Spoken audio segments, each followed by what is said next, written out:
안녕하세요. 여러분의 계량경제학 길잡이 경제학장 박사입니다. 오늘은 우리가 직접 눈으로 볼 수는 없는 저 데이터 너머의 진짜 평균값을 어떻게 알아낼 수 있는지 그 흥미진진한 통계적 탐정 기법에 대해 한번 파헤쳐 보겠습니다. 오늘의 주제, 바로 모집단 평균의 추정입니다. 자, 아주 현실적인 질문으로 한번 시작해 볼까요? 아마 많은 분들이 궁금해하실 텐데요. 우리나라 대졸 신입사원들의 평균 초봉 과연 얼마일까요? 이 질문에 대한 진짜 정답 어떻게 알 수 있을까요? 사실 100% 정확한 답을 얻는 방법은 딱 하나뿐입니다. 바로 모든 신입사원 한 명 한 명에게 전부 다 물어보는 거죠. 이걸 우리가 전수조사라고 하는데요. 그런데 스톡앤 왓슨 교재에서도 강조하듯이 이게 현실적으로 가능할까요? 시간과 비용이 어마어마하게 들어서 거의 불가능에 가깝습니다. 자, 그래서 경제학자들은 어떤 딜레마에 빠지는지, 그리고 이 문제를 해결하기 위해 우리의 영웅, 표본 평균이 어떻게 등장하는지, 또 이 친구가 세 가지 까다로운 검증을 거쳐 어떻게 최고임이 증명되는지 그 여정을 한번 따라가 보겠습니다. 이게 바로 여러분이 내딛는 계량경제학의 진짜 첫걸음이 될 겁니다. 모든 사람을 조사할 수 없다. 여기서부터 우리의 딜레마가 시작됩니다. 우리가 가진 정보는 일부에 불과한데 어떻게 전체 모집단의 평균, 즉 진짜 평균값인 모평균, μy를 알아낼 수 있을까요? 해답은요, 무식하게 열심히 하는 게 아니라 더 똑똑하게 일하는 겁니다. 전체 대신에 무작위로 잘 뽑은 일부 그룹, 바로 표본을 사용하는 거죠. 그리고 이 표본을 분석해서 전체를 합리적으로 추측하는 것, 이걸 우리가 추정이라고 부릅니다. 자, 그래서 등장하는 우리의 가장 기본적이면서도 가장 강력한 도구, 데이터의 바다에서 진실을 찾아줄 오늘의 챔피언을 소개해드리겠습니다. 그러니까 핵심은 아주 간단합니다. 우리가 가지고 있는 데이터의 평균을 계산해서 우리가 가지고 있지 않은 전체 데이터의 평균을 추측하는 거죠. 아주 직관적이고 자연스러운 방법이죠. 자, 이 공식이 바로 우리의 핵심 도구입니다. 복잡해 보이나요? 전혀요. 좌변에 있는 y 위에 막대기가 있는 것, 이걸 y바라고 읽는데요. 이게 바로 우리가 구하려는 표본 평균입니다. 그럼 이걸 어떻게 계산하느냐? 오른쪽에 시그마 기호가 있죠? 이건 그냥 전부 다 더해라 라는 뜻이에요.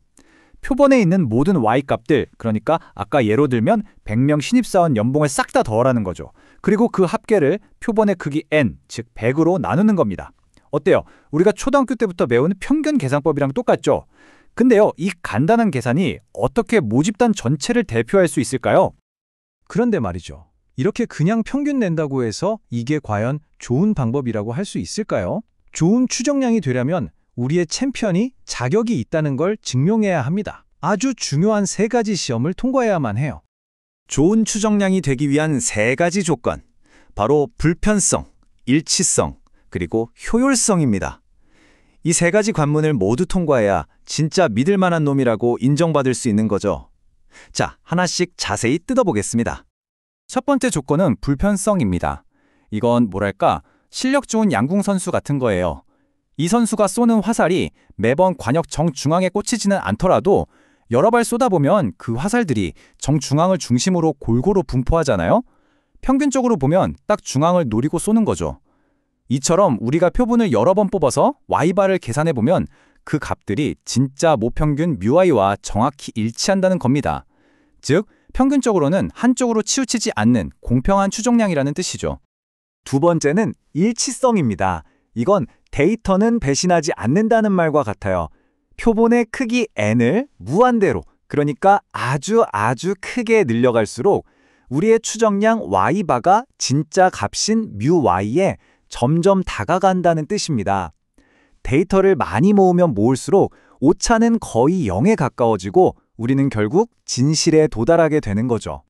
그럼 왜 데이터가 많아지면 더 정확해질까요? 그 수학적 비밀이 바로 이 분산 공식에 있습니다. 자, VAR, 이건 우리 추정치가 얼마나 흩어져 있는지를 나타내는 분산인데요. 분자를 보면 모집단 전체의 분산인 시그마 제곱이 있고 분모에 표본의 크기 n이 있습니다. 이 공식의 핵심은 바로 분모의 n이에요. n이 커지면 어떻게 될까요? 그렇죠. 분모가 커지니까 전체 분수값은 작아지죠. 즉, 표본을 많이 뽑을수록 분산이 줄어들어서 우리 추정치가 진짜 값 주변으로 훨씬 더 촘촘하고 정밀하게 모이게 되는 겁니다. 마지막 조건은 효율성입니다. 자, 아까 그 양궁 선수 비율을 다시 가져와 볼게요. 조준이 똑같이 정확한, 즉 불편성을 만족하는 두 선수가 있어요. 그런데 한 명은 화살이 좀 넓게 퍼지고 다른 한 명은 아주 좁게 모여요. 누구를 국가대표로 뽑으시겠어요? 당연히 화살이 좁게 모이는, 즉 분산이 작은 선수를 뽑겠죠. 추정량도 똑같습니다. 여러 불편 추정량 중에서 분산이 가장 작은, 가장 정밀한 추정량을 우리는 효율적이라고 부릅니다. 좋습니다. 우리의 표본 평균, 이 세 가지 어려운 시험을 모두 통과했어요. 짝짝짝! 그런데 이게 과연 절대적으로 최고라고 말할 수 있을까요? 그걸 증명할 마지막 관문이 하나 더 남았습니다. 논리는 아주 간단합니다. 좋은 추정량이라면 자기가 대표해야 할 실제 데이터들이랑 가장 가까이 있어야 하지 않겠어요? 여기서 최소제곱법이라는 아주 중요한 원리가 등장합니다. 우리의 목표는 모든 데이터 포인트들과 가장 가까운 대표값 m을 찾는 거예요. 각 데이터와 대표값 m 사이의 거리, 즉 y-m을 오차라고 부릅니다. 그런데 이 오차들을 그냥 더하면 어떤 건 플러스고 어떤 건 마이너스라서 서로 상쇄될 수 있잖아요. 그래서 각각을 제곱해서 모두 양수로 만들어 더합니다. 우리의 미션은 바로 이 오차 제곱의 합을 가장 작게, 최소로 만드는 최적의 m을 찾는 겁니다. 그리고 놀랍게도 이 오차 제곱의 합을 최소화하는 m을 찾기 위해 미분을 해보면 그 정답은 정확히 우리가 계속 이야기해온 표본 평균 y바가 나옵니다. 이건 뭘 의미할까요? 바로 표본 평균이 수학적으로 우리 데이터와 가장 가까운 값이라는 게 증명된 셈입니다. 자, 이렇게 불편성, 효율성, 그리고 최소 제곱법 원리까지 모두 만족하기 때문에 표본 평균은 계량경제학에서 블루라는 아주 영광스러운 칭호를 얻게 됩니다. Best Linear Unbiased Estimator의 약자인데요. 말 그대로 가장 좋은 선형 불편 추정량이라는 뜻이죠. 최고의 훈장을 받은 셈입니다. 자, 그럼 이 모든 길고 긴 이야기가 대체 왜 중요한 걸까요? 오늘 여러분이 여기서 뭘 얻어가셔야 할까요? 오늘 이야기의 핵심은 바로 이것입니다. 우리가 흔히 쓰는 이 간단한 평균이라는 게 그냥 아무렇게나 찍은 값이 아니라는 겁니다. 수학적으로 탄탄하고 신뢰할 수 있으며 데이터로부터 진실을 밝혀내는 가장 효율적이고 최적의 도구라는 사실, 이걸 꼭 기억해 주세요. 그렇습니다. 평균을 마스터하는 것은 계량경제학이라는 거대한 산을 오르는 첫걸음에 불과합니다. 하지만 오늘 배운 이 논리가 앞으로 우리가 마주할 훨씬 더 크고 복잡한 질문에 답하는 튼튼한 기초가 될 겁니다. 바로 그 지점에서 계량경제학의 진짜 모험이 시작되는 것이죠.